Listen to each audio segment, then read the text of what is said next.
anything we are subjected to. In fact, when law and war both appear in the same story, they're often conflated. In the trial, there's not really a sharp distinction between law and the job. I mean, they are separate things, but they get the same epithets. They're described in the same way, described in the same passage. They're even switched occasionally. Law is something that is afflicted upon us. It is not something to which we willingly consent. Which is a negative view of law, but it gets even weirder.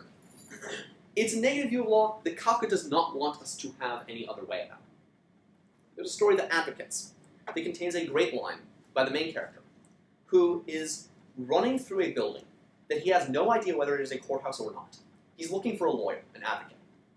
And he remarks on the fact that this may or may not be a court of law. He can't actually tell. In fact, it may actually be someone's kitchen. The person with an apron may suggest that rather strongly. But he must keep searching for a lawyer, because the law is everywhere. No, technically he hasn't been accused of anything. He's not actually under trial. But how can you know? There's always law going on. We can't escape law. And it is horrifying to imagine that law would be conducted with anything but justice as the goal. If that were the case, life would not be worth living. So I must continue looking for a lawyer with full faith and idealism in the law. I must do this as a legitimate procedure, because obviously law can't be corrupt. This is the same guy who wrote The Trial. This is a very weird view of law. It's a very odd one. It's unclear exactly what's being pointed to. But the main character of The Advocates is not even willing to consider the possibility that there is something wrong with the law. There's another story, The Problem with Our Laws, where a similar argument is raised. In The Problem with Our Laws, the story is about a society in which there are two classes, the nobles and everybody else. The nobles know the law, and they administer it. And everybody else is everybody else. It's sort of your classic autocratic system. The nobles have access to secret law. It's not even known whether they're actually obeying the law or just randomly arresting people. And the main character considers the possibility that maybe the nobles are corrupt. And says, yeah, it's not actually that important. Who cares? What's much more important is the existential crisis we are faced by the presence of unknown law. This is a very strange way of looking at law. Again, it's much less in sort of what the law actually is, or even whether it's followed. It's much more about the presence of there being, the fact that there is law, the presence of law in the first place. That's what troubles the main character in The Problem with Our Laws. It's also what troubles Joseph K. to an extent in the trial. He's not arguing the law is bad. He's arguing that there is no law. And the people who are arguing against him say that there is. Kafka almost never considers the possibility the law could be wrong. The law is something inflicted upon us, and those are the only two possibilities. Either we have law, or we don't. For Kafka, for whatever reason, it makes no sense to distinguish between good law and bad law. This is something that actually comes through a bit in Before the Law. There's no statement about why the man from the country is searching for the law. There's no question that maybe the law won't be on his side, or that maybe it will be on his side. There's no question about whether it matters which way the law comes down. The only thing that matters in the story Before the Law is the law itself, the fact of the law. There was an Onion article from, I think about a year back or so, the headline of which was, God answers dying child's prayers. No, says God. It contained a fake quote from one of from the child in question, which was, he answered my prayers, the child said cheerfully, and he said no. There's a very similar sense of something going on in Kafka. Who cares what the answer is? We want access to the law itself. This, I find actually even more depressing than the possibility that the law is bad. The law being bad, right, is something that happens to us because it's the fault of other people.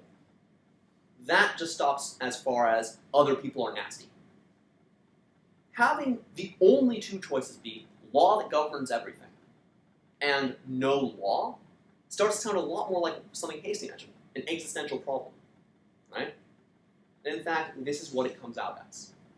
Kafka, the exact way Kafka describes law in The Advocates is, without the correct administration of law, life would have no meaning.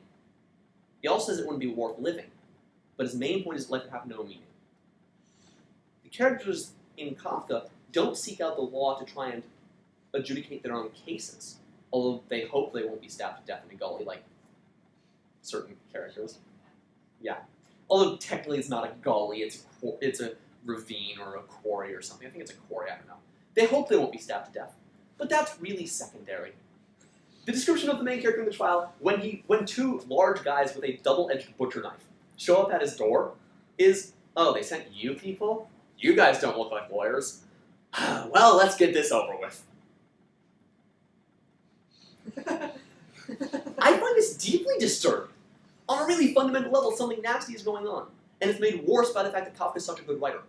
It's made worse by the fact that we are forced to at least try to identify with Joseph K. in the trial. That we at least try to identify with Gregor Samsa, the amazing human bug, in Metamorphosis. Because we can't escape the problem of the sort of implacable, all-destroying law. To get rid of that problem would be to ignore Kafka, right? We can make Kafka not depress us by putting Kafka away. But that's not quite the solution that any of us want to find, at least not that I want to find. But that's the main problem that's posed with the law.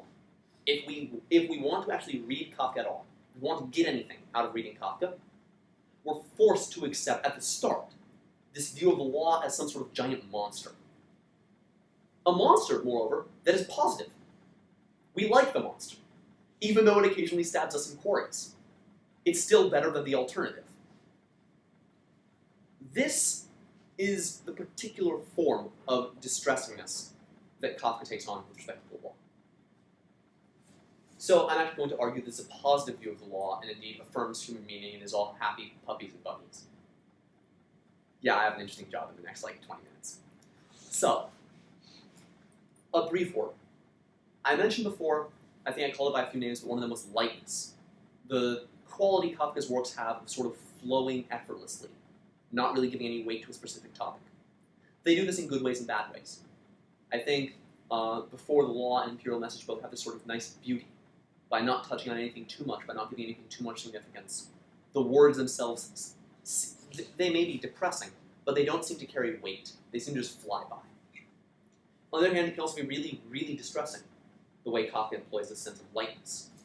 The absolute lack of caring with which the amazing bug man greets the fact that he is in fact a bug disturbs us. It's one of the most horrifying things about that story, that nobody seems to care that he's turned into a bug. This isn't important. In that sense, what's going on is a sense of weightlessness, right? We normally give emotional weight to certain things, like our family members. We normally give emotional weight to people connected to us. We also normally give emotional weight to ourselves. When one of us is turned into a bug and is dying slowly, we expect that person's parents to care to some degree. And it's not that Gregor's parents hate him, really. It's that they don't care about him. That, more than the actual hatred, is what makes that horrifying. Lightness is not necessarily a positive concept, but it is the one unifying thread that runs through all of Kafka's stories. It doesn't just appear in the positive ones, it also appears in the depressing ones. It can serve both sides. It can make us feel good despite bad things that are going on. And it can make us feel horrified when things that normally give us a sense of weight are taken away from us. The term lightness actually comes from an essay by Italo Calvino, an essay that I would have sitting on my desk, except I don't have the book of essays with me. It's a really excellent essay. I'm going to momentarily plug Calvino. The book is called 6 Memos for the New Millennium. It's a collection of 5, because he died before he could finish the last one, essays on traits that he expects to find in modern literature. It's not quite clearly descriptive, it might be prescriptive, traits he wants to find in modern literature, and it might not even be talking about modern literature at all, it might just be talking about literature. Lightness is the first one he produced. And he does make a point of arguing that it can be both positive and negative. So, lightness is what I'm going to try and use to argue that Kafka's view of law can somehow be made good. And this is the part where my talk simply jumps the rails.